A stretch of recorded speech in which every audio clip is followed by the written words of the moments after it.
Bienvenue sur Africa 24 pour cette nouvelle édition de l'Africa Tonight. Au sommaire de ce journal, l'intérim n'est pas nécessaire. C'est ce qu'a conclu ce vendredi la Cour constitutionnelle au Burundi.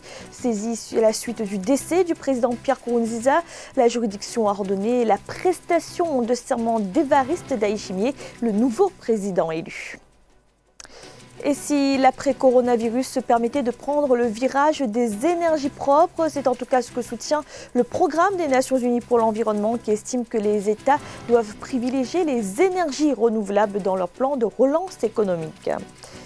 Et la prise en charge des malades atteints du Covid-19 qui nécessite toujours plus de moyens.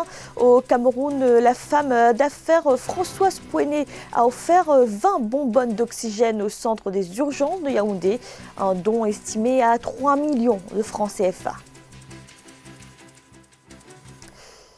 Il n'y aura donc pas de période d'intérim au Burundi. Après le décès du président Pierre Nkurunziza, la Cour constitutionnelle a tranché. Elle ordonne la prestation de serment du nouveau président élu, Évariste Ndayishimiye, élu à l'issue du scrutin du 20 mai dernier, devrait donc prêter serment très prochainement. Ashley Duprat et Nathalie Mo. Fin du suspense au Burundi. La question de la succession du président sortant Pierre Nkurunziza, dont le décès est survenu le 9 juin dernier, est désormais réglée. La Cour constitutionnelle a en effet tranché ce 12 juin 2020 en faveur de l'investiture le plus tôt possible du président nouvellement élu, le général Évariste Ndayishimiye. C'était tout à fait prévisible. Déjà au niveau des élections, on avait un contentieux flottant, mais qui apparemment était presque résolu puisque la Cour s'était prononcée. Pour statuer, la plus haute juridiction du pays s'est appuyée sur l'article 121 de la Constitution burundaise. Un article qui lui donnait le choix entre l'investiture immédiate du président élu ou l'instauration d'une présidence par intérim. Un intérim jugé non nécessaire par l'instance qui se range ainsi du côté du régime. L'instabilité, elle est dans les esprits, elle est dans les croyances, elle est dans la direction politique du pays. Alors, si Nyabenda avait été président, il aurait peut-être voulu rebattre les cartes et convoquer une nouvelle élection. Les généraux, Évariste compris, ne pouvaient pas se permettre de prendre ce risque. Donc l'instabilité est là et elle va peut-être continuer. En dépit de la pandémie de Covid-19, longtemps minimisée par Pierre Nkurunziza, le Burundi doit connaître dans les prochaines semaines une série d'autres élections, dont des sénatoriales le 20 juillet 2020. D'ici là, les institutions sortantes resteront en fonction selon un autre arrêté de la Cour constitutionnelle. En revanche, l'intronisation du général Ndayishimiye, initialement prévue le 20 août, devrait être avancé car le temps presse selon les observateurs compte tenu des défis qui attendent le Burundi. Une intronisation rapide qui lui permettra également de conduire les funérailles de son prédécesseur, le président Pierre Nkurunziza, dont il s'est engagé à poursuivre l'œuvre. En Libye, au moins 8 charniers ont été découverts. Ils ont été localisés à 65 km au sud-est de Tripoli, à Tarouna, qui était le dernier fief du maréchal Khalifa Haftar dans l'ouest du pays et qui a été repris le 5 juin par le gouvernement d'union nationale. Une commission d'enquête a été immédiatement créée afin d'identifier les victimes, établir les causes des décès et restituer les dépouilles aux victimes, aux familles. Après l'annonce de cette découverte, la mission d'appui des Nations Unies en Libye s'est dite horrifiée et a appelé les autorités à mener des enquêtes rapides, efficaces et transparentes sur tous les cas de décès illégaux. Développement et sécurité, c'était les maîtres mots de la conférence des ministres des pays du Conseil de l'Entente, conférence qui avait lieu du 8 au 11 juin à Abidjan, en Côte d'Ivoire, où il a été question notamment d'une évaluation des programmes lancés par l'organisation. Pour rappel, le Conseil de l'Entente, c'est 5 pays, le Bénin, le Burkina Faso, la Côte d'Ivoire, le Niger et le Togo. Reportage de notre correspondant Olivier Conin. Vers un renouveau du Conseil de l'Entente, Organisation de coopération économique et politique en Afrique de l'Ouest. Les experts de l'organisation ont planché par visioconférence sur les défis à relever pour le bien-être des populations et l'évaluation des projets communautaires. Plus de 18 milliards de francs CFA ont été investis par exemple dans l'hydraulique villageoise et l'électrification rurale. Nous avons réalisé des projets de nature à améliorer les conditions de vie des populations rurales. 118 localités ont été touchées pour quelque chose comme 37 000 habitants. soit pour les forages d'eau potable, l'électrification par énergie solaire, la construction d'écoles, la construction de centres de santé, etc., etc. L'une des préoccupations majeures du Conseil de l'Entente, c'est la coopération en matière de sécurité afin de préserver la paix.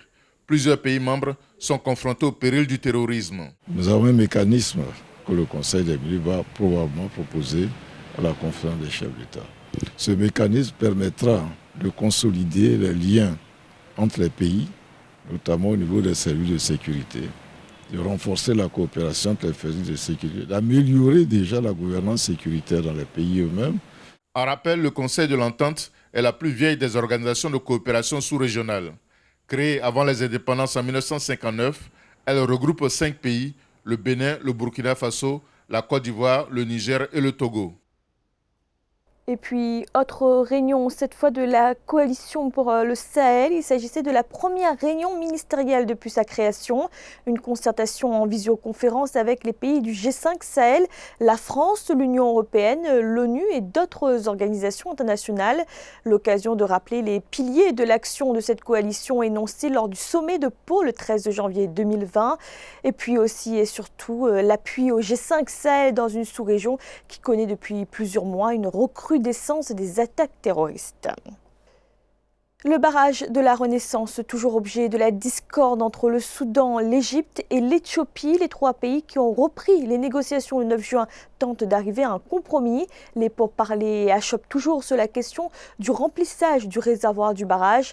Le Soudan et l'Égypte craignent de voir leur accès à l'eau restreint. Zahra Mohamed Mouchou et Mildred Diamou.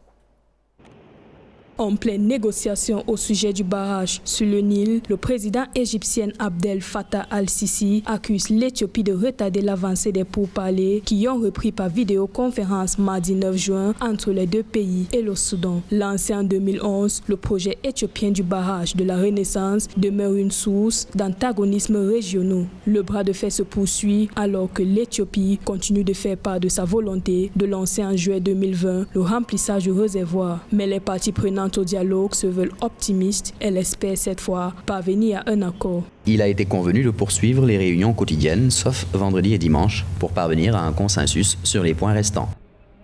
Les discussions entre l'Éthiopie, le Soudan et l'Égypte étaient interrompues depuis février 2020. La question du remplissage du réservoir du barrage de la Renaissance reste l'un des points d'achoppement. L'Éthiopie souhaite terminer l'opération en 4 ou 7 ans. Trop rapide, estiment les autorités égyptiennes qui plaident en faveur d'une durée plus longue afin d'éviter la pénurie d'eau. Les délais qui sont donnés pour le mois de juillet, ce sera difficile de les tenir parce que pour l'instant, il faut que l'Égypte puisse revenir sur la table, reprendre les négociations et voir dans quelle mesure chaque partie trouvera satisfaction pour que ce remplissage se fasse dans les meilleures conditions, que ce soit pour l'Égypte ou surtout pour l'Éthiopie. La majorité de sa population étant privée d'électricité, l'Éthiopie juge que le grand barrage de la Renaissance est essentiel à son développement. De son côté, l'Égypte, dépendante du Nil à 90%, notamment pour son agriculture d'irrigation, affirme avoir des droits historiques sur le fleuve sur la base d'un traité de 1929. Et signe que la tension est toujours palpable autour de ce projet, l'Égypte a mis en garde l'Éthiopie contre des mesures unilatérales. Dans un communiqué publié vendredi, le gouvernement égyptien estime que le document éthiopien sur le remplissage du réservoir du barrage va à l'encontre des règles convenues entre les 3 pays pendant les négociations supervisées par les États-Unis. Dans l'actualité également, l'après-coronavirus qui se prépare, le programme des Nations Unies pour l'environnement affirme que la crise sanitaire liée au Covid-19 offre une opportunité de prioriser l'énergie propre dans les plans de relance économique. Il faut dire que depuis le début de la pandémie, les énergies renouvelables ont montré leur résilience à contrario des énergies fossiles. Corinne Comsefem. Les nouvelles tendances économiques engendrées par la crise sanitaire du coronavirus se dessinent. Dans un rapport qu'il a publié cette semaine, le Programme des Nations Unies pour l'environnement invite les économies mondiales à maximiser les investissements dans les énergies renouvelables, des placements qui seraient dorénavant plus intelligents et rentables. Si les gouvernements profitent de la baisse constante des prix des énergies renouvelables pour placer l'énergie propre au cœur de la reprise économique de Covid-19, au lieu de subventionner la reprise des industries des combustibles fossiles, ils peuvent faire un grand pas vers une énergie propre et un monde naturel sain, qui est finalement la meilleure police d'assurance contre les pandémies mondiales. Déjà, en 2019, le rapport du Programme des Nations Unies pour l'environnement révèle que les énergies renouvelables ont augmenté d'un record de 184 gigawatts, soit un bond de production de 12% par rapport à l'année précédente, avec des investissements en hausse de 1% seulement. La crise sanitaire liée à la Covid-19 a fait chuter l'industrie des énergies fossiles et mis en exergue la résilience des énergies renouvelables. L'accroissement des investissements dans le secteur des énergies durables doit se poursuivre et doit profiter de la phase actuelle de la crise pétrolière pour continuer la recherche, augmenter le niveau d'investissement en termes de recherche, et c'est cet investissement qui va nous permettre de rentabiliser de façon durable l'utilisation des énergies renouvelables et des énergies durables. Et suite à cela, ça va consolider la stabilité des économies. Le Programme des Nations Unies pour l'environnement fait ce plaidoyer alors que dans le cadre de l'accord de Paris, de nombreux pays et entreprises se sont engagés à atteindre une production de 826 gigawatts d'ici 2030 avec des coûts d'investissement d'environ 1 000 milliards de dollars. La solidarité qui continue de s'exprimer face à la pandémie de coronavirus. Au Cameroun, l'entrepreneur et femme d'affaires Françoise Pouéné a fait un don au centre des urgences de Yaoundé. 20 bonbonnes d'oxygène offertes pour venir en appui à la prise en charge des malades atteints de Covid-19. Corinne Kamsefeham.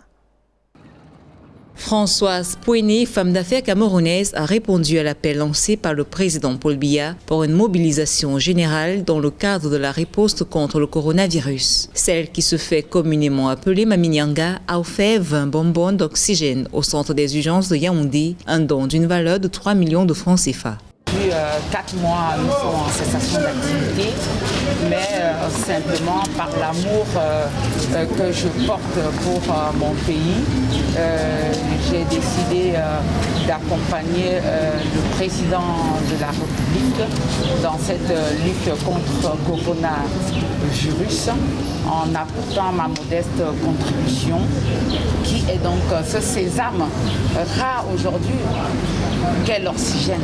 L'oxygénothérapie est essentielle dans le traitement des patients souffrant de coronavirus. Selon les responsables du centre des urgences de Yaoundé, 95% des malades internés suivent avec succès ce protocole à base d'oxygène. La pneumopathie à Covid-19 est une pneumopathie sévère et qui vous amène à l'hôpital pour un syndrome de détresse respiratoire. Et l'organisme ne peut plus réussir à s'oxygéner de lui-même. Il ne peut plus réussir à absorber l'oxygène. Il faut donc une assistance respiratoire pour permettre aux patients de se lever. En date du 10 juin, le Cameroun, qui enregistre l'un des taux de contamination au Covid-19 les plus élevés en Afrique, comptait environ 8 600 cas confirmés, avec un peu plus de 4 800 guérisons, mais aussi plus de 200 décès. Une situation sanitaire qui appelle à une vigilance accrue et nécessite l'implication de tous. C'était le journal de la rédaction. Merci de l'avoir suivi. Retrouvez dans un instant une nouvelle édition de l'information.